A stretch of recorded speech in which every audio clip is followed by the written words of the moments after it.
नरवरा गए काले, सिज्झी हही जे विभविया,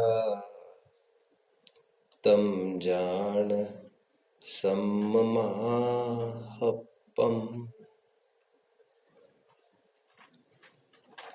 अधिक प्रलाप करने से क्या, अधिक चर्चा करने से क्या, ज्यादा बोलने का क्या फायदा है।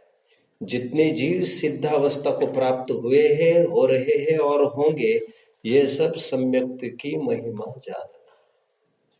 मोक्षार्थियों, सम्यक तो और कुछ नहीं है, हमारी मति को व्यवस्थित करना है, हमारी सोच को यथार्थ करना है।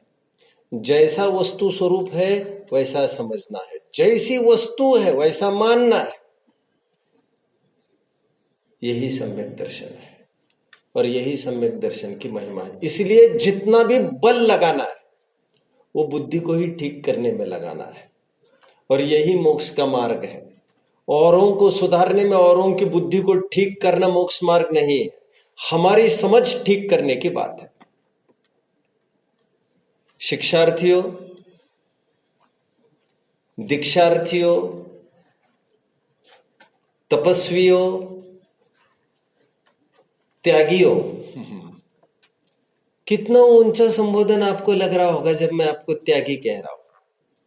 वैसे जनरली आपने क्या सुना है, त्यागी किसे कहते हैं?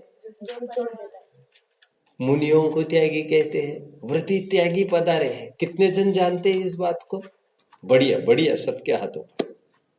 बट क्या आप यकीन मानेंगे, आपने त्याग की दहलीज पर कदम रखा है।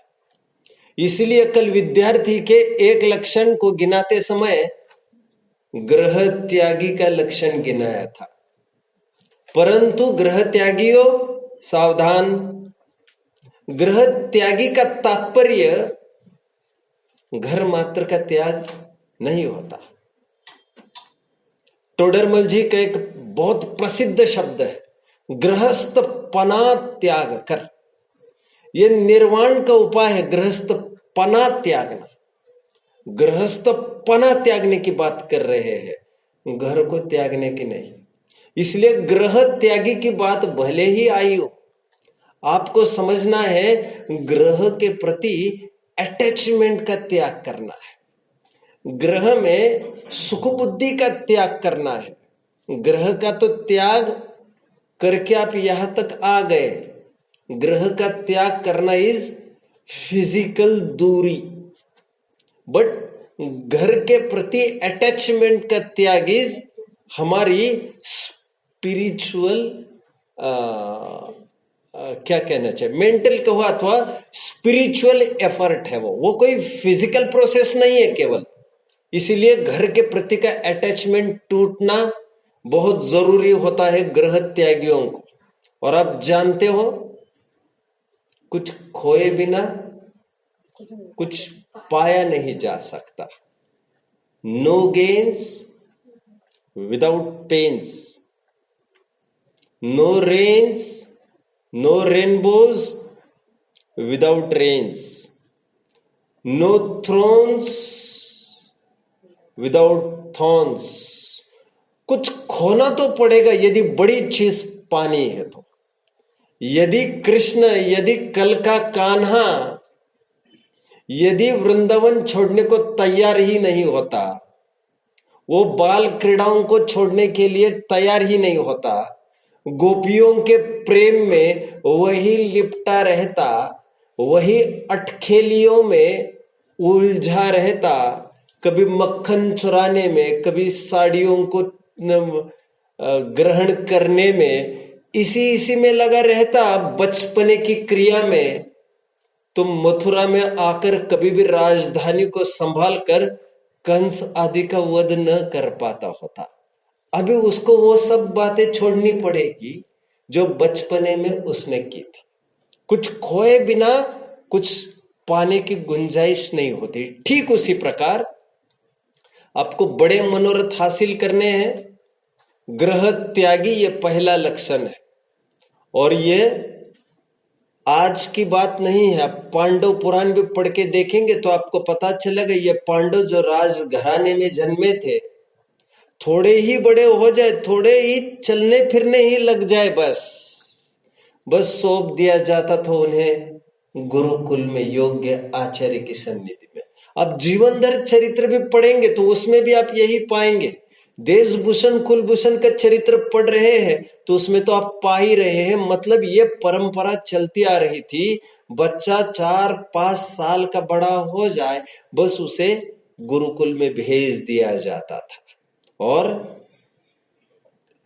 कच्ची मिट्टी है ना अभी, उसको जैसा भी आकार दिया जाए वो दिया जा सकता था। एक बार सूख जाए फिर कोई उम्मीद नहीं रहती, इसलिए अच्छे हाथों में सौंपा जाता था। ये देशभूषण कुलभूषण के गाथा समझकर शिक्षा पहली मिली। कुछ भी अचीव करना है तो घर पने को त्यागने की भावना होना चाहिए। प्रथम, आप समस्त मोक्षार्थी यहां पर आए हो, कभी घर की याद आपको सताती होगी, थोड़ा धैर्य रखो, थोड़ा धैर्य रखो। This patience will pay.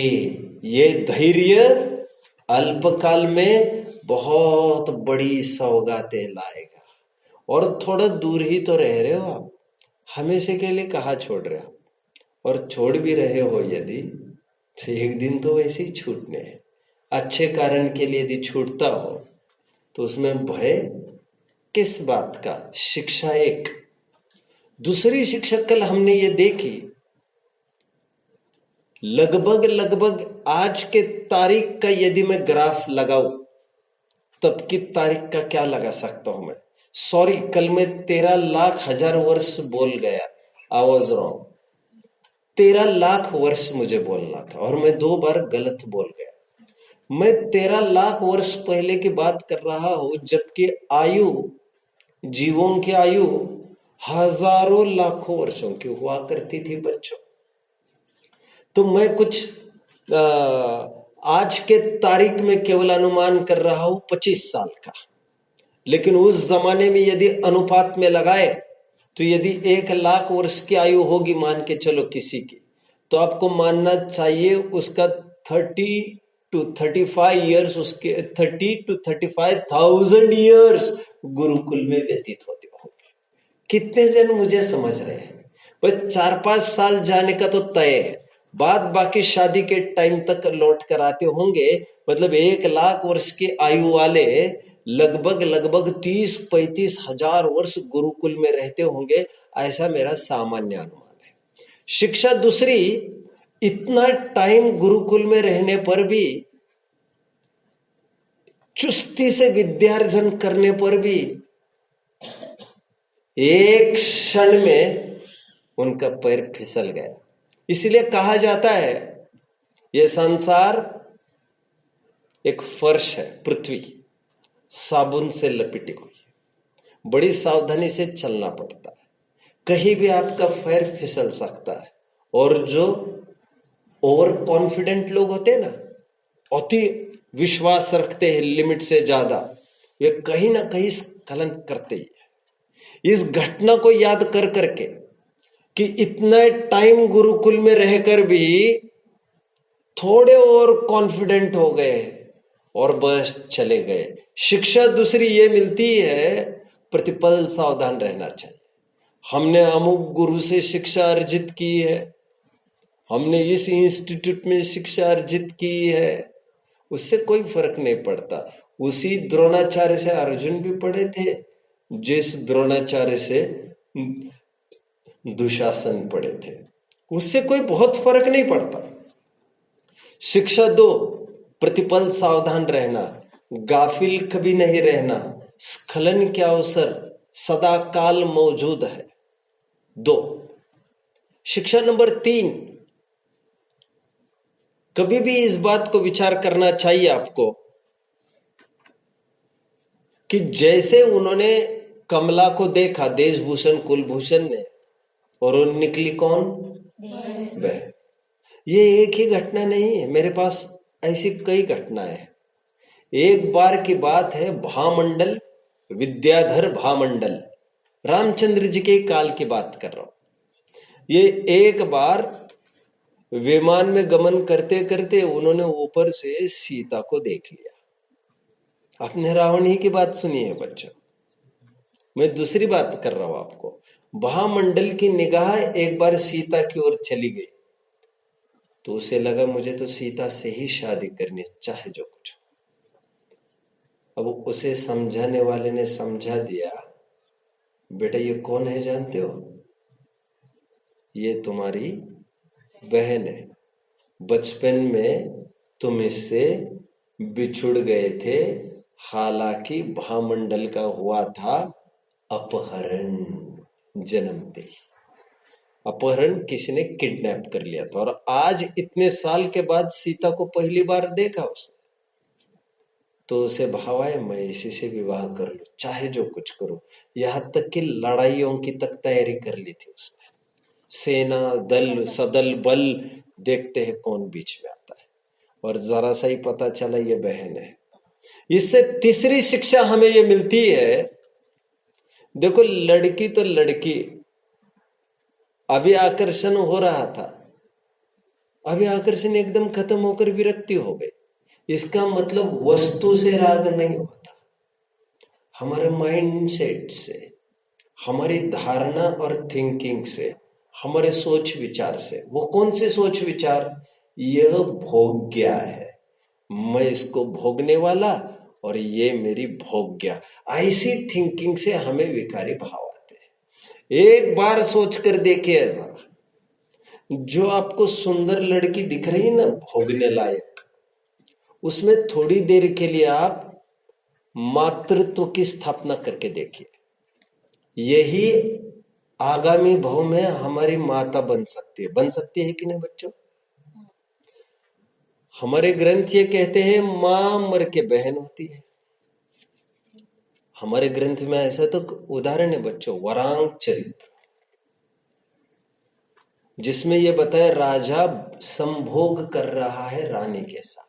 संभोग कितने जन समझ रहे हो बच्चों? भोग अब्रह्म, अब्रह्म। राजा रानी के साथ भोग कर रहा है। भोग करते करते वीर्य स्खलित हुआ। जैसे वीर्य स्खलित हुआ वैसे ही मर गए।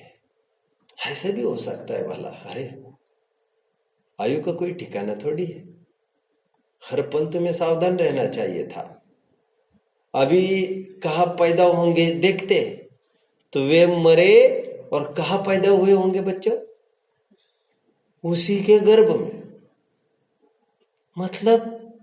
मतलब जो अभी पति था ना, वो बन गया है अभी बेटा। अभी कोई ये कहे भोगो उसे, तो क्या आप बताओ, आप मां के साथ भोग कर सकोगे? बहन के साथ कोई भोग कर सकेगा? कोई पिता अपनी लड़की के साथ भोग कर सकेगा? अरे हाँ या ना, कुछ तो बोलो। और जो आज दिखने वाली ये मां है, पूर्व भव में ये मेरी पत्नी भी रह चुकी होगी। आज दिखने वाली ये मेरी पत्नी विवाहिता है, पूर्व भव में ये मेरी मां भी रह चुकी होगी। अब बताओ, इस दृष्टि से यदि आप देखने लग जाओगे तो आप किसी को भी भोग नहीं पाओगे। एम आई राइट? जो मैं कह रहा हूं बात सही है बच्चों? हाँ या ना बोलिए। एक बार की बात है, एक विद्वान ने यह बात कही थी, ठीक है आपको ये चॉकलेट टॉफीज खानी है तो जरूर खाइए, बट एक बार ये चॉकलेट टॉफीज खाते समय ऐसा सोचिए, इसमें खून की बूंद है, इसमें हड्डी है, उसमें चीख है, चित्कार है। उन सुअरों को, उन कुत्तों को, उन आदि आदि पशुओं को मार के जो इसमें खून लिपटा है, ये उन्हीं जीवों का है, पीड़ित कर करके है। अभी ये इतना डायलॉग बोलो और खाओ। अब बोलो, ऐसा डायलॉग करके, ऐसा सब सोच कर, देख कर कोई खा सकेगा इसको बच्चों? एनीवे, लेकिन जब सत्य सामने आ जाता है, अभी जिस प्लेट में आपको परोसा गया है, हमने देखा है 10 मिनट में इसमें मांस परोसा गया था किसी को, आप खा सकेंगे आप उसको? यही तो मैं कह रहा हूं, 10 मिनट पहले 10 दिन पहले ये तुम्हारी माँ थी समझने पर, 10 भाव पहले तुम्हारी माँ थी सोचने पर कोई किसी को भोग सकेगा? मूलाचार में 718 नंबर की एक बहुत जबरदस्त गाथा है जो मैं सालों से मेरे दिल में संजो कर रखी है, वो आपके साथ साझा करता हूं। मादाय होदि धूदा धूदा मादुत्तणं पुण ओवेदी। मां प्रसंग पाकर लड़की हो जाती, लड़की प्रसंग पाकर मां हो जाती है, मां पत्नी हो जाती है, बहन पत्नी हो जाती है, पत्नी मां बन जाती है। अपने अपने सब रिश्तों के ये खेल। आज दिखने वाली ये लड़की जो मुझे आकर्षण कर रही है वो मेरी मां भी बन सकती है आगे। किसी को प्रति भोगने का भाव नहीं आएगा तो तत्काल ब्रह्मचर्य आपको सुरक्षित रखना है तो सबसे बेस्ट उपाय मैंने आपको बताया, इन पैकिंग पे मत जाओ यार। जिसको तुम भोगते हो तो शरीर है, मुर्दा है, मांस का एक लथड़ा ही तो है, उसको क्या भोगना। और विचार करो तो विष्टा आदि सप्त धातु में बस पैकिंग अच्छा है उसका, ठीक उसी प्रकार जिस प्रकार गोबर पर चांदी का वर्क लपेट लिया हो उससे कोई वो टेस्टी और खाद्य तो नहीं हो जाता ना। मादाय होदि धूदा धूदा मादुत्तणं पुण उवेदी पुरुषो वितथ इत्थि। जो पुरुष दिखाई दे रहे वो कभी स्त्री हो जाएगा। पुमंच अपुमंच हो जय। और पुरुष जो दिखाई दे रहा है स्त्री होगा, स्त्री दिखाई दे रहे हो पुरुष होगा। इसलिए स्वयं को पर्याय रूप मत मानो। विकार हटाने का शाश्वत उपाय मैंने आपको बताया 3। शिक्षा चौथी इसमें यह मिलती है बच्चों। फिर हम कहानी की ओर मुड़ जाएंगे।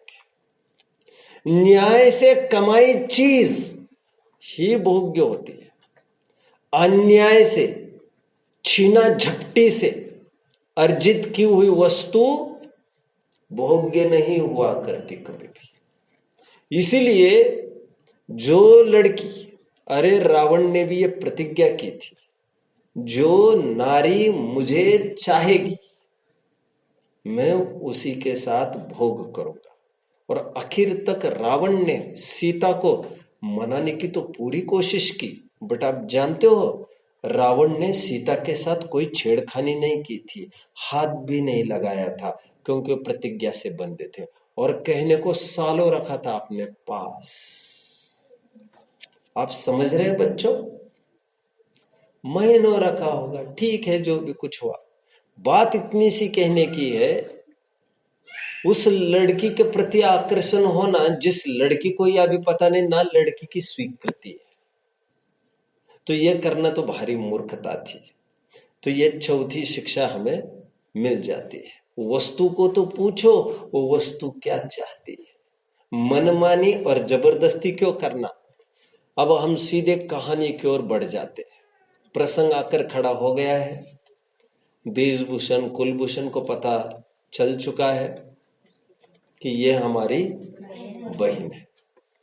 ऐसा पता चलते ही वे पानी पानी हो गए हैं और किस मुंह से घर में लौट के जाए ऐसा उन्हें लग रहा है। उन्हें लगा इस गलती का प्रायश्चित लेना चाहिए और प्रायश्चित के रूप में वे ये सोच रहे हैं, बोलिए जरा कोई, अभी इससे बढ़िया क्या प्रायश्चित होगा कि हम दीक्षा ले लेते हैं। अभी इस घर में अब हम रह नहीं सकेंगे।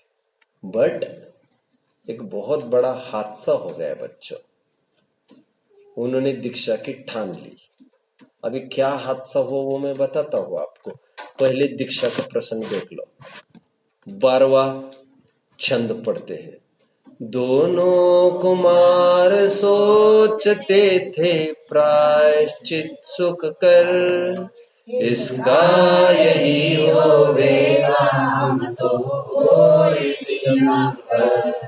दुनिया की सारी स्त्रियां हम बहीन समझानी, आराधे निज शुद्धात्मा दुर्वासना। All Indians are my brothers and sisters. खरे अर्थ में ये क्या, दुनिया की सारी स्त्रियां हम बहन सम्मानी, आराधे निज शुद्धात्मा दुर्वासना। निष्काम आनंदमय परम चिद मार्ग में आओ, आनंद से उल्लास से शिव मार्ग में आओ। निष्काम समझते हो? निष्काम जहां पर काम का कोई काम नहीं है। काम का अर्थ यह समझते हो? काम यहां पर वासना के अर्थ में है, और वासना यहां पर स्पेसिफिक अब्रह्म के अर्थ में है। पर स्त्री अथवा अपोजिट जेंडर के साथ भोगने का भाव, दैट इज काम वासना। इस प्रसंग में इसीलिए कहा गया है निष्काम आनंदमय परम जिन मार्ग में आओ। ऐसा विचार करते ही सब खेद मिट गया। देखो ये विचार ही बस किया, किसको भोगू मैं यहां पर, किसको भोगू? तो ऐसा विचार करते ही सब भावना ही मिट गई, नहीं चाहिए। ठीक है, देखो मैंने एक चीज लिखी थी बहुत टाइम पहले, मैं आपको बोल के दिखा तो मैं हल्के से जितनी याद है। मैं तुम्हारी प्रतीक्षा बहुत देर करता रहा। क्या कहा? मैं तुम्हारी प्रतीक्षा बहुत देर करता रहा, बट तुम वहां पर आ न पाए। फिर मैं वहां से चला ही गया। अब तुम्हारा आना न आना मुझे कोई मायने नहीं रखता। हमें ही विषयों के प्रति अरुचि हो गई, अभी कितने ही विषय झूम जाए चारों तरफ से, अभी हमें उसका कोई लेना नहीं देना नहीं। विषयों का आकर्षण ही जब छूट गए तो बात क्या रही आगे? चलिए, क्या ऐसा विचार करते ही सब खेद मिट गया, अक्षय मुक्ति का मार्ग द्वार खुल गया। अज्ञानी पश्चाताप की अग्नि में जलते हैं, ज्ञानी तो दोष लगने पर प्रायश्चित करते हैं। क्या गजब की बात है। वो सेम प्रसंग मैं कह रहा था ना, great people do not do different things, they do the same things just differently. अभी कोई चूक हो गई तो अज्ञानी क्या करता है? अरे मेरे से भूल हो गई, मेरे से भूल हो गई, पश्चाताप की अग्नि में धू धू जलता है। लेकिन ज्ञानी जन क्या करते हैं? इसके बाद अभी कभी गलती नहीं होगी, इसका मैं बराबर बंदोबस्त करता हूं। याद आ रहा है आपको जब प्रद्युम्न को विरक्ति हुई? प्रद्युम्न कौन है बच्चों? कृष्ण का पुत्र। जब प्रद्युम्न को विरक्ति हुई, दीक्षा लेने के लिए उद्यत हुए, तो उसकी मां ने बहुत समझाया, बेटा मुझे छोड़ के ना जा। जब वे अड़िग बने रहे और उन्होंने फाइनल डिसीजन सुना दिया, मैं तो जा ही रहा हूं, तो उनकी मां ने क्या कहा? ठीक है, जाना हो तो भले ही जाओ अभी दीक्षा लेकर, बट इसके बाद कम से कम किसी मां को सताना तो मत। किसी मां की कोख में आकर सहयोग करके फिर वियोग का दुख देना तो मत। इसके बाद जन्म तो मत लो, इसके बाद कम से कम ठीक है मां, इसके बाद किसी भी मां को मैं कभी नहीं रुलाऊंगा, रुलाया सो रुलाया। फिर उसके बाद उन्होंने बच्चों कभी भी जन्म नहीं लिया। वो उनका अंतिम बहुत था, वे मुक्त हो गए। समझ में आता है? शिक्षा, पश्चाताप। अभी कुछ ऐसा यत्न करूंगा जिससे फिर से गलती ना, और वो क्या करूंगा? वैराग्य के शिखर पर जाकर बैठ जाऊंगा। मैं तो अभी मुनि दीक्षा ले लूंगा। पढ़ो भैया। शुद्धात्म आश्रित भाव में प्रायश्चित प्रगटाओ, आनंद से उल्लास से शिव मार्ग में आओ। हम कर्म के प्रेरे में दुर्भाव कर बैठे, अज्ञान बस निजशील का उपहास कर बैठे। निजशील का, आपका उपहास, आपकी अवज्ञा नहीं की, आपकी अभिनय नहीं की हमने। हम ही इतने ऊंचे स्थान पर पहुंचकर भी हम नीचे गिर गए, या हमने हमारा ही उपहास कर दिया, हमारा ही इंसल्ट हो गया। फिर से बहुत अच्छी लाइन है। हम कर्म के प्रेरे में दुर्भाव कर बैठे, अज्ञान बस निजशील का उपहास कर बैठे। करना क्षमा हम ज्ञानमय दीक्षा को धरेंगे, अज्ञानमय दुष्कर्मों को निर्मूल करेंगे। क्या प्रत्युत्तर? आप जानते होंगे बच्चों, एक तालिबान आदि कंट्रीज में क्या होता था, आज भी क्या होता है जानते हो आप? कोरिया आदि कंट्रीज में आज भी जहां पर तानाशाही चलती है, मान के चलिए आज भी यदि कोई चोरी करे, कोर्ट वोर्ट कुछ नहीं रहता वहां पर, दूसरे दिन सीधा बीच चौराहे पर लाया जाता है पेड़ के नीचे, और दोनों हाथ वही काट दिए जाते हैं।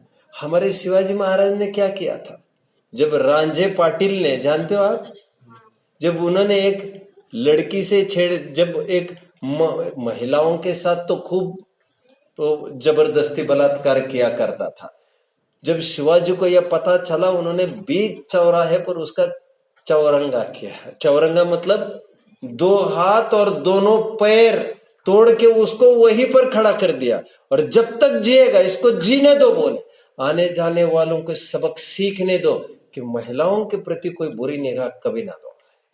तो शिवाजी तब he was just at the age of, I think he was 12 से 16 साल के बीच के ही थे तब की ये बात है। एनीवे, मैं कुछ कह रहा था। हाँ, मैं और कुछ बात कहते रह गए होंगे। समता का भाव धार कर कुछ खेद नहीं लवा आनंद से, ठीक है। अभी दीक्षा के लिए उद्यत हुए, अभी बहन भी मनाने लग गई, पिताजी भी मनाने लग गए। अभी जो मैं कह रहा हूं ना हादसे की बात, वो अभी हुई। पिताजी इतने कुछ मोही हो गए, इतने कुछ मोही हो गए।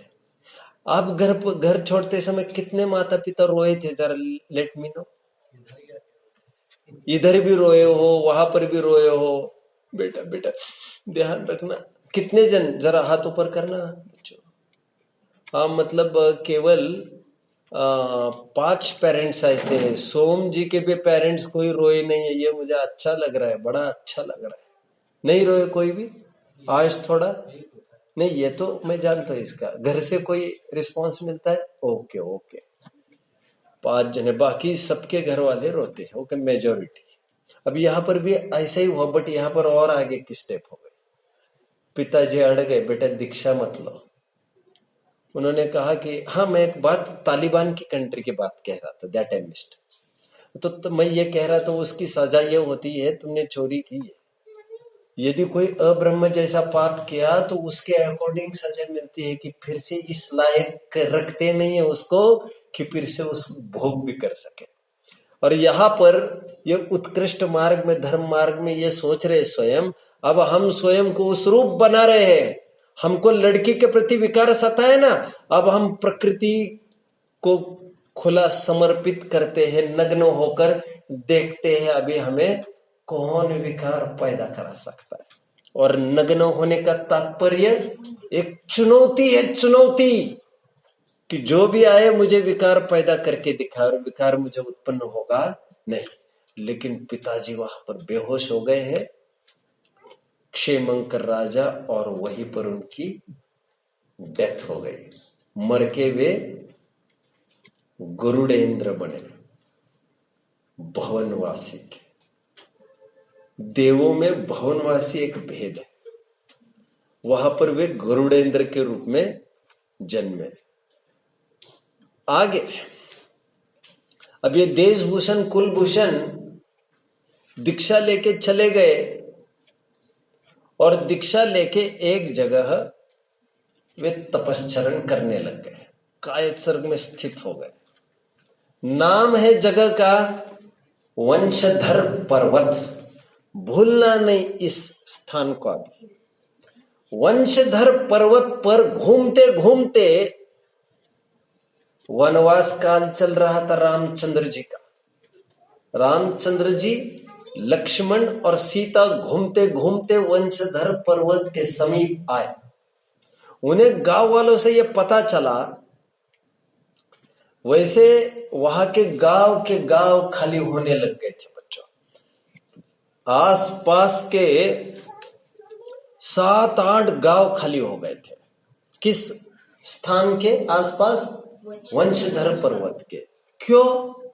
क्योंकि जब से यहां पर देशभूषण कुलभूषण मुनि आए थे और तपश्चरण में अड़िग हो गए थे, कायद सर्ग मुद्रा धारण किए थे, एक अग्निप्रभ नाम का ज्योतिषी देव उन पर भयंकर उपसर्ग चालू किया था। इतना उपसर्ग करने लग गए, इतना उपसर्ग करने लग गया, कभी पत्थर फेंकता, कभी क्या करता, कभी क्या करता, और कारण कुछ नहीं था बच्चों। मुनि सुव्रत भगवान के समोशरण में यह बात आई थी कि ये देशभूषण कुलभूषण जो दिख रहे हैं मुनि, ये इसी काल में मुक्त होने वाले और जल्द ही केवल ज्ञानी भगवान होने वाले। अब अग्निप्रभ ने, जो ज्योतिषी देव है, उस अग्निप्रभ देव ने इतना ही सुना, बस। अब क्यों उसको गुस्सा आया उसकी बात मैं बहुत जल्द से करूंगा, बट उसको इतना गुस्सा आया, देखता हूं कैसे ये केवल ज्ञान की प्राप्ति करते हैं। एक भयंकर विषैला अजगर बनकर लिपटा दिया पूरे बॉडी को, देशभूषण और कुलभूषण के, और 3 दिन तक भयंकर अपनी पकड़ में रखकर खूब शोषण करता रहा और उपसर्ग करता रहा देशभूषण कुलभूषण। और दूर दूर 5-6 गांव तक ऐसी विकराल आवाजें आ रही थी भूत प्रेत की, वहां पर कोई रहने को भी तैयार नहीं था। जैसे रामचंद्र जी वहां पर आने लग गए, गांव वालों ने उन्हें मना किया, ये कहकर यहाँ पर भूत प्रेत का साया है, उपसर्ग हो रहा है भयंकर, यहाँ पर अंदर मत घुसो। जैसे रामचंद्र जी ने सुना मुनिराज पर उपसर्ग आया है और हम दूर हटते रहे, वे फौरन पहुंच गए वंशधर पर्वत पर, वही बैठे रहे। और आप जानते, रामचंद्र जी बलभद्र थे, लक्ष्मण नारायण थे, और नारायण और बलभद्र विशेष पुण्यशाली होते। तो वहां पर जो विशेष प्रकार के संकट उपसर्ग लाए जा रहे थे देवों के द्वारा, वे थोड़ी देर के लिए सिहर गए। और रामचंद्र जी जैसे उपसर्ग का निवारण करने के लिए उद्यत हो गए, वो अग्निप्रभ आदि देव डर गए इनके पुण्य से और भाग गए छोड़कर। यहां पर 3 दिन के उपरांत आत्म स्थिरता करने के बाद देशभूषण कुलभूषण जी को केवल ज्ञान की प्राप्ति हो गई। क्या 3 दिन का उपसर्ग वो अजगर बनकर किया ना, उसके बाद जैसे वो अग्निप्रभ भाग गया, यहाँ पर आत्म स्थिरता हुई, केवल ज्ञान की प्राप्ति हो गई देशभूषण कुलभूषण को। जैसे ही केवल ज्ञान की प्राप्ति हुई, उपदेश होने लग गए सर्वत्र। अब उपदेश का लाभ रामचंद्र जी बैठकर वही लेने लग गए। उन्होंने थोड़े टाइम के लिए सोचा, अब मुझे कहीं नहीं जाना है, मैं अभी यही टेक जाऊं और खूब सुनता रहूं। रामचंद्र जी ने सोचा, मैं यही टेक जाऊं। राम टेक ऐसा जो स्थान का नाम आता है वो और कुछ नहीं है बच्चों, वो इसी कारण से पड़ा है। इसीलिए आप देख रहे होंगे रामटेक कहां पर है जानते हैं आप? नागपुर के पास। वो वही स्थान है, वंशधर पर्वत कहलाएगा वो। और रामटेक इसीलिए कहते हैं उसे, क्योंकि रामचंद्र जी को वहां पर रुकना बन गया उनका उपदेश सुनने के लिए। और यह समझने के लिए बड़ा आसान इसलिए है, मैं आगे आगे थोड़ा बताऊंगा आपको। फिर यहाँ पर केवल ज्ञान की प्राप्ति की, रामचंद्र जी ने उपदेश वगैरह काफी सुना, फिर वहां से रामचंद्र जी निकल कर चले गए। बाद में बहुत काल के बाद जब घूमते घूमते विहार करते करते देशभूषण जी, कुलभूषण जी अयोध्या नगरी में पधारे एज भगवान। जब वे पधारे तो वहां पर फिर रामचंद्र जी, सीता, लक्ष्मण, भरत, त्रैलोक्य मंडन आदि खड़े हो गया। ये त्रैलोक्य मंडन कौन है बच्चों? ये त्रैलोक्य मंडन भरत जी का एक हाथी था। और भरत जी ने जब ये देशना सुनी देशभूषण कुलभूषण की, उस देशना में उन्होंने स्वयं के और त्रैलोक्य मंडन हाथी के पूर्व भाव सुने। वो सुनकर भरत जी काफी विरक्त हो गए। त्रैलोक्य मंडन हाथी भी विरक्त हो गया। जिस महेंद्रोदय नाम के उपवन में देशभूषण कुलभूषण का उपदेश चल रहा था, वहीं पर, ऐसे नोटबुक फोल्ड नहीं करते बेटा, वहीं पर त्रैलोक्य मंडन हाथी जो दिख रहा है तिर्यंच, उन्होंने 12 व्रत ले लिए। श्रावकों के 12 व्रत होते हैं, वो उन्होंने ले लिए। दूसरी तरफ भरत जी ने मुनि दीक्षा अंगीकार की, अभी रामचंद्र जी वगैरह ने नहीं की थी। तो यह महत्वपूर्ण घटना अयोध्या में संपन्न हुई, इसलिए भरत जी को दीक्षा, त्रैलोक्य मंडन को विरक्ति, यह देशभूषण कुलभूषण के निमित्त से हुई, ये आपको पता होना चाहिए। और त्रैलोक्य मंडन ने केवल 12 व्रत लिए, इतना ही नहीं बच्चों, 15-15 दिन के उपवास करने लग गया। फिर मासोपवास करने लग गए, एक एक महीने के। इतना दृढ़ तपश्चर्य हुआ और ऐसा करते हुए सल्लेखना में वे चल बसे और यहां से वे स्वर्ग सिधारे। मुझे देखना पड़ेगा, शायद वो हाथी भी 12वें स्वर्ग में गए हैं, मुझे देखना पड़ेगा, ये मैं कंफर्म नहीं हूं बच्चों। तो मैं आगे की कथा बताता हूं आपको। यहां से देशभूषण कुलभूषण निकल गए और विहार करते करते करते करते एक दिन वे, जरा बताओगे, कुंथलगिरी कहां से? कुंथलगिरी से निर्वाण को प्राप्त हुए। कितने जन को पता है कुंथलगिरी? कितने जन को पता था देशभूषण कुलभूषण यहां से निर्वाण को प्राप्त हुए हैं? हाँ, कुंथलगिरी सबको पता है, यही पता नहीं कितने जन कुंथलगिरी हो आए हैं कभी। गजब, सभी जन हो आए हैं, कुंथलगिरी हो आए हैं, और यही पता नहीं आपको उसका महत्व क्या है। वहां पर पहाड़ पर प्रतिमा भी स्थित है देशभूषण कुलभूषण की। कितने जन को याद आ रहा है? अरे वो है, अच्छा ये भी याद कम जनों का आ रहा है। अरे कोई सैर सपाटे थोड़ी है जाने को। वहां से निर्वाण की प्राप्ति हुई। अब मैं आपको साइंस बताता हूं। अब देखिए, देशभूषण रामटेक भी यही महाराष्ट्र में है जहां पर केवल ज्ञान हुआ था। कुंथलगिरी भी यही महाराष्ट्र में है। एक नागपुर की तरफ है, आई थिंक कुंथलगिरी मैं समझता हूं उस्मानाबाद की तरफ कही है, if I am not wrong, ये बोल रहे हैं। तो जितना मुझे ख्याल में है ये मैंने बता दिया, आपको सर्च कर लेना चाहिए। बहुत नजदीक तो नहीं है, लेकिन है तो दोनों महाराष्ट्र की पार्ट में, तो ये समझने के लिए हमें सरल है। थोड़ा पूर्व भाव की बात कर लेते हैं बच्चों, पूर्व भाव की, फिर बचा हुआ अपने छंद भी पूरे करते हैं। मैं आपको ये सुनाऊंगा, अभी ये प्रॉपर चार्ट फॉर्म में बनेगा, मैं आपको लिखाऊंगा। ये अग्नि प्रभु को ऐसा क्या हो गया कि देशभूषण कुलभूषण पर उपसर्ग करने लग गया। जो भी मित्रता अथवा शत्रुता भुनाने का, मित्रता निभाने और शत्रुता भुनाने वाले लोग दिखते हैं, वो इस भाव का परिणाम नहीं है बच्चों।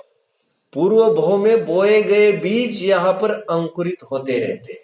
तो दरअसल बात यह है, मैं ले चलता हूं ठीक आपको 5 भाव पूर्व, आपको लिखना चाहिए सब। था क्या एक्चुअली? उपभोगा अपने पति के साथ रहती थी। उससे उसके 3 बच्चे थे, उदित, मुदित और एक बहन। आप जरा समझे इस बात को। मैंने कहा था भवांतरों से भाई भाई है, लेकिन बहन भी इन्हीं के साथ अभी बहन के ही रूप में है। बहन का नाम अभी नहीं मिला है मुझे। मुदित, उदित और एक बहनाई से 3 थे। उपभोगा और उसके पति से जन्म। अब उपभोगा का एक्स्ट्रा मैरिटल अफेयर हो गया बच्चों। एक्स्ट्रा मैरिटल अफेयर समझते हो? उनका थोड़ा सा संबंध पर पुरुष से हो गया। पर पुरुष के साथ उनका संबंध होने के बाद उसे उसी के प्रति आकर्षण होने लग गया। हुआ क्या आगे सुनिए। यह अच्छा था क्या? उपभोगा अच्छी थी? कितने जन को लग रहा है उपभोगा ने अच्छा किया? जरा हाथ ऊपर करो। कितने जन को लग रहा है खराब किया उपभोगा ने? गद्दारी कर रही है अपने पति के साथ। पति को परमेश्वर मानने वाली संस्कृति हमारी, और यहां वह दृष्टि निगाह दौड़ाती है। यहां तक ही बात नहीं रुकी। और जिसके साथ उसका संबंध जुड़ा उसका नाम था वसु। अब वसु आप एक लाइन में लिखेंगे वसु, वो पूरी लाइन वसु की ही भावावली लिखेंगे। तो ये वसु ने क्या किया? प्लॉटिंग किया, प्लान बनाया, षड्यंत्र बनाया। वसु और उपभोगा दोनों ने मिलकर उपभोगा के पति को जान से मार डाला। रास्ते का काटा जानकर, ना रहेगा बांस न बजेगी बांसुरी। सब विषय के गुलाम है, और जब विषय की गुलामी होती है, विषय वासनावश यही नहीं पता चलता यह है कौन। और पति की भी हत्या कर दी। पति की हत्या कर दी, बात यही तक नहीं रुकी बच्चों। अब रास्ते का काटा उस मां को, उस मुदित और उदित को भी दिखने लग गए। मां, जिस मां को आप ये समझते हैं मां तो सब कुछ होती है, भैया वो जब तक मां के सिर पर कोई कषाय चढ़कर ना बोलने लग जाए तब तक। नहीं तो माताएं अपने बच्चों की हत्या तक कर देते। किसी ने सुना है ये? अभी अभी हैदराबाद में कांड हुआ, जानते हो आप? एक बहुत कंपनी की सीईओ ने, काफी टाइम हुआ, उसने अपने बच्चे की हत्या कर दी। उसका बाहर कुछ होगा, जो भी कुछ होगा, मैं कुछ ज्यादा कुछ नहीं जानता। ऐसा भी होता, अच्छे पढ़े लिखे भी। और वो बच्चा 5-6 साल का कुछ हुआ था, है आइडिया कुछ ऐसा? 5-6 साल का बच्चा था, 6-7 साल का। एनीवे बच्चों आगे दोनों ने प्लान किया मुदित और उदित को मार दे। ये बहन को पता चला।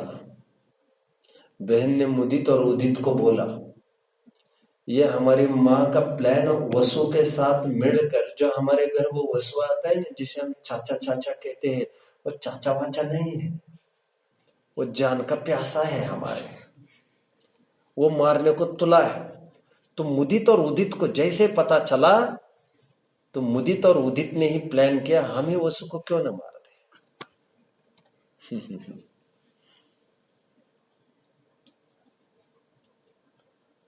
अभी बैर कैसे चालू होगा देखते जाए। वसु की बहावली एक लिखेंगे और एक तरफ मुदित उदित की बहावली लिखेंगे।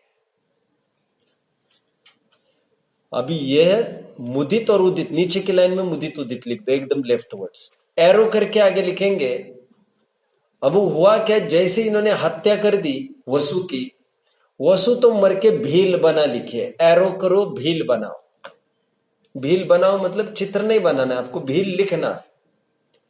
तो जैसे ये भील बना, अभी भील को तो खूंखार होते हैं। अभी योग तो देखिए बच्चों, मुदित और उदित का योग ऐसा बन गया कि उनको विरक्ति हुई संसार से। अरे मेरी मां भी ऐसी हो सकती है बताओ? मेरी मां मुझे मारने के लिए तैयार हो गई, अब मुझे जीने का कोई रस ही नहीं रहा। जिसको हम अपना अपना कहते हैं वो अपने है कहा, सभी तो स्वार्थ के सगे हैं। मैं तो ये समझता था मां मतलब भगवान, मां के बिना मैं जी नहीं सकता था। ये क्या है ये सब? कोई भी तो अपना नहीं है। विरक्त हो गए, मुनि दीक्षा ले ली। अभी दीक्षा लेकर शिखर जी की तरफ बढ़ गए। शिखर जी की तरफ बढ़ गए, भील भी वही था। हवे उसके चंगुल में फंस गए। भील को वैसे तो कुछ याद नहीं था कि पूर्व भाव क्या ऐसे, बट उसको देखकर उसको बड़ा बैर सताया। पूर्व भाव का संस्कार बच्चा, मुदित और उदित ने मारा था ना इनको, वसु को। यही वसु भील बन गया है, और यही मुदित और उदित, ये जो मुनि अवस्था में है, अभी भील ने उन दोनों को मार दिया। फलस्वरूप मुदित और उदित तो चले गए स्वर्ग, वहां पर भील चला गया दुर्गति। फिर स्वर्ग से लौटकर मुदित उदित वाला जी यहां पर फिर से राजकुमार के रूप में रत्न रथ और विचित्र रथ के रूप में पैदा हो गए। फिर भाई भाई, विचित्र रथ और रत्न रथ। अब यहां पर भी वे अपनी अपनी साधना करते रहे। साधना करके फिर यहां पर वे मुनि बने। मुनि बनकर वे फिर से स्वर्ग में चले गए। स्वर्ग से लौटकर अभी बने हैं ये देशभूषण और कुलभूषण।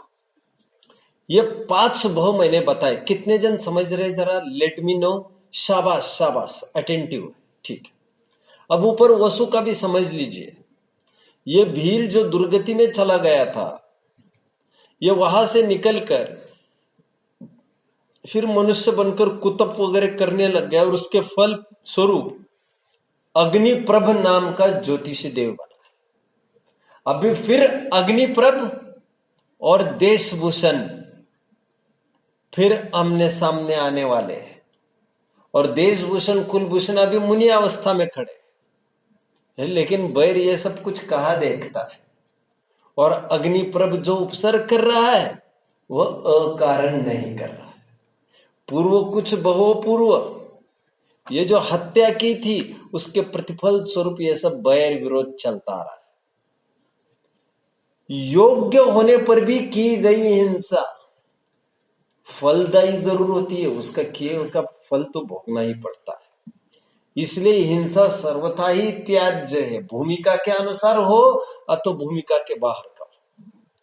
और इस प्रकार अग्निप्रभ ने वहां पर उपसर्ग किया था, और देशभूषण कुलभूषण अभी कुंथलगिरी से निर्वाण को प्राप्त हो गए।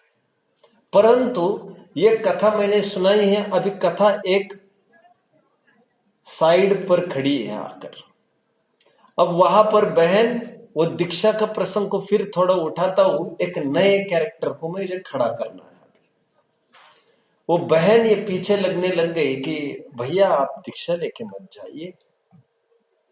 तो खूब समझाने के बाद कमला को भी आखिर समझाने में सफलता मिल गई है। पिताजी तो चले ही गए, मर ही गए गुरुडेंद्र बनकर। हाँ, और एक बात कहना भूल गया, रामटेक में वंशधर पर्वत पर ये गरुडेंद्र फिर से आए थे। वहां पर जब केवल ज्ञान की प्राप्ति हुई थी तो वे स्वयं दर्शन करने के लिए आए थे। गृहस्था पूर्व भाव के हमारे पुत्र और रामचंद्र जी को कह दिया था, आपने संकटों से मुक्ति दिलाई मेरे पूर्व भाव के पुत्रों को, बोलो आपकी मैं क्या सहायता कर सकता हूं। गरुडेंद्र तो तब देव था, ये तो मनुष्य थे। तो उन्होंने कहा था जरूरत पड़ने पर हम मांग लेंगे आपसे। और बाद में रामायण के बीच में रामचंद्र जी को जरूरत पड़ी थी एक बार, तब गरुडेंद्र ने फिर से उनकी हेल्प की थी, ऐसा भी उल्लेख है। हालांकि अभी प्रसंग है, कमला भी आर्य का दीक्षा लेने के लिए उद्यत हुई है। आइए इस दीक्षा महोत्सव में हम सब शामिल होते हैं। पढ़िए छंद 15वां। रोको नहीं तुम भी बहन आओ इस मार्ग में, दुर्मोह बस अब मत बढ़ो संसार मार्ग में। बस बस, बहुत इतना मीठा है ये, इतने भजन मीठे हैं बच्चों। और एक शिक्षा महत्वपूर्ण मुझे देनी है जाते जाते आपको।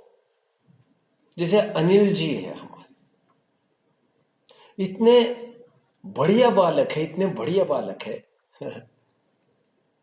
हर किसी को ये लगता है काश मेरा बालक ऐसा होता, मेरा पुत्र ऐसा होता। अभी ये है ऐसे, इनके माता पिता भले ही रोते रहते मोह से, लेकिन ये है ना, ये कभी रोता देखा है मैंने। अभी है तो बच्चे वैसे, रोए तो ऐसा कोई बहुत बड़ा आश्चर्य नहीं होगा, लेकिन फिर भी ये ऐसे निर्मोही टाइप है। इनको शिविर में कभी भी इनको इतनी बार कहा गया मत जाओ घर पर, आप शिविर में बने रहो। अब जानते हो आपकी बार बच्चों, ये शिविर हुआ एक मोक्ष मार्ग प्रकाशक कुछ विशेष, उसमें अकेले अनिल जी रुके थे यहाँ पर। और ऐसे ही मन मार के नहीं बैठे, पूरी सभाओं का आनंद लेते रहे 5-5 घंटा। प्रश्न भी खूब पूछे, रुकने के लिए नहीं रुके। मतलब इतना मजा आ गया। तो मुझे एक शिक्षा देनी है आपको, मोह की कोई उम्र नहीं होती। इतनी बड़ी उम्र में भी माता पिता तो मोही होते, और छोटे बच्चे भी निर्मोही हो सकते। इसका मतलब जो लोग ये कहते हैं अरे अभी बच्चा है, वो उम्र के साथ मोह का रिलेशन बिठाते हैं, वे भारी भूल में।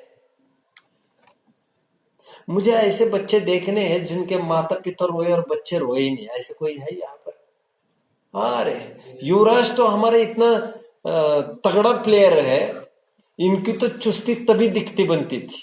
मुझे तो आना ही है, मुझे तो आना ही है। इनका तो मतलब पहले दिन से ही इतना ऐसा कॉन्फिडेंस था जबरदस्त कि पीछे मुड़ने का काम ही नहीं। अभी ये भी ऐसे है, इनको रोना नहीं आया माता पिता। अरे वाह वाह वाह, आपके माता पिता को आ गया, उनको भी नहीं आया। अरे दोनों एक सरीके ही है। बट आपको पढ़ाई में जितनी चुस्ती रखनी चाहिए उतनी चुस्ती क्यों नहीं दिख रही आप में? मुझे लगा था आप थोड़े अच्छे होंगे, ऐसे कैसे हो गया? और मेरा जजमेंट फेल तो नहीं होता वैसे जनरली।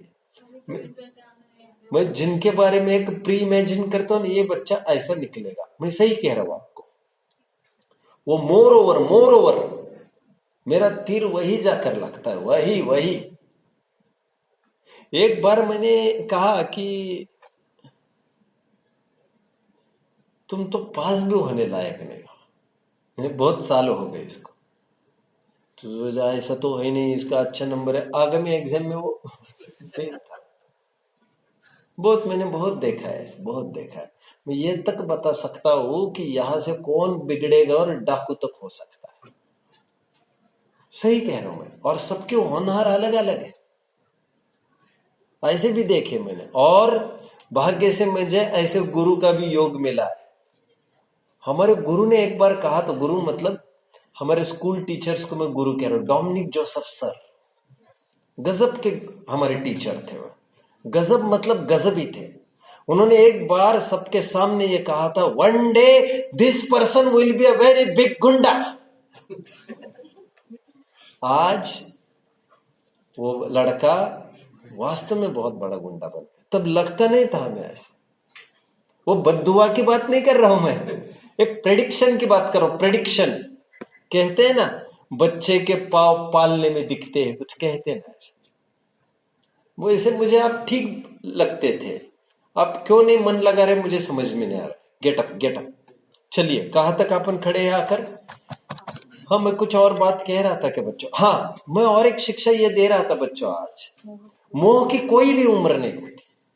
माता पिता रोते हैं इनके, और ये टस से मस नहीं होते। मुझे याद आती है दिल्ली की एक घटना, आपको मैंने बताई भी होगी बच्चों। यहां पर जब शिविर में आए थे तब जरूर बताई होगी। दिल्ली में एक लड़का पाठशाला आने लग गया, वॉज नॉन जैन गुप्ता, और कुल 9-10 साल का, और पाठशाला में 2 साल हो गया आता था, कैंसर हो गया। बोलो 10 साल में कैंसर? आपको लग रहा है आपको कैंसर हो सकता है? आदित्य आंखें बड़ी कर करके देखने लग गए, यार तुम तो मेरी तरफ। आपको लग रहा है आपको कैंसर होगा, और उसको कैंसर हो गया। अस्पताल में जब एडमिट किया गया, उसके माता पिता खूब रोने लग गए, तो समझाने लग गया माता पिता को, आप रोइए मत, पंडित जी कहते हैं जीव कभी मरता नहीं, कोई किसी का पुत्र माता पिता होता नहीं, थोड़े टाइम के ये किरदार अदा कर रहे हैं, थोड़ी देर के लिए वैसा ड्रेस पहनने से नाटक में, 3 घंटे के नाटक में रामचंद्र जी की वो मुकुट आदि पहनने से, धनुष बाण करने से और वो डायलॉग बोलने से कोई राम नहीं बन जाने वाला है। ये तो सब किरदार है, नए नए स्वांग रचे जा रहे। बाबू मोसाय, यह जगत तो एक रंगमंच है, यहाँ पर सभी जन अपना अपना किरदार अदा करते हैं। किरदार को चलाने वाले, कठपुतली को चलाने वाला ऊपर वाला होता है। न जाने कब किसका क्या टिकट कट जाए। अपन तो खैर ऊपर वाला मानते नहीं तो इसमें कितनी जान झोंकेंगे, कौन भाई कौन बहन, क्या है इसमें बड़ा। तो मुझे बहुत अच्छा लगता है आपके सामने कहना, ऐसे भी निर्मोही हो सकते हैं। और एक शिक्षा यह है कि माता पिता रोने लग जाए मतलब हम उनकी बातों में आए, ये कोई उपाय नहीं है, क्योंकि जो अच्छी बात है वो तो अच्छी ही होती है।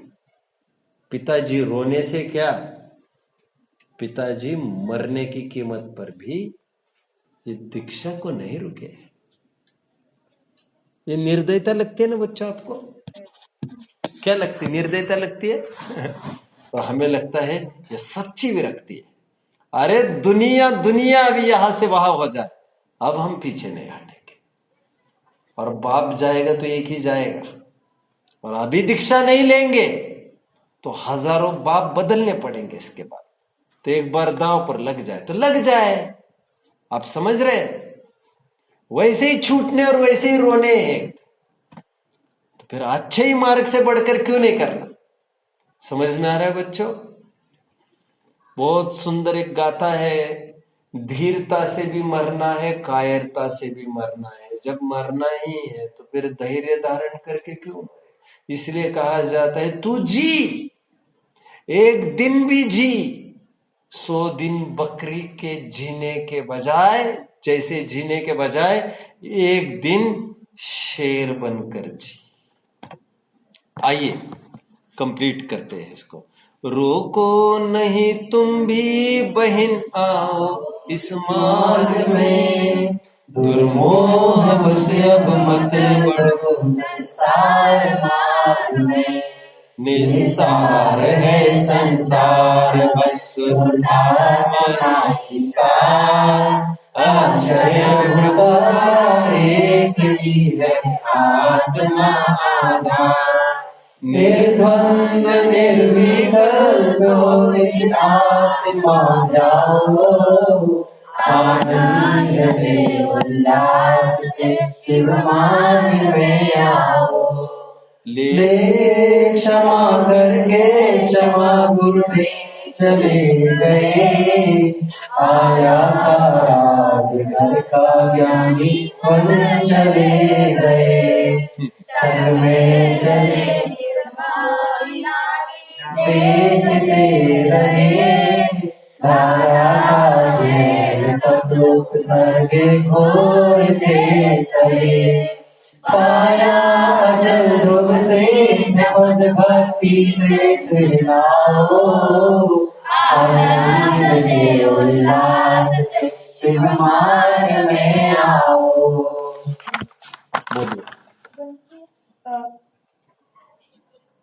देशभूषण कुलभूषण कुंतलगिरीवरनं कशाला गेले? मोक्ष कशाला गेले? निर्वाण को प्राप्त हो। ठीक है बच्चों, हम अपना जीवन देशभूषण कुलभूषण जैसा निर्मोही बनाए, उन्नत चरित्रवान बने। आप जहां पर आए हो अब वैसे ही बनने के ड्रीम्स रखें। आपके गुरुकुल का नाम बिरला अंबानी हॉस्टल नहीं है, देशभूषण कुलभूषण है। आपके एम्स भी हायर होने चाहिए, एम हायर। ओम नमः।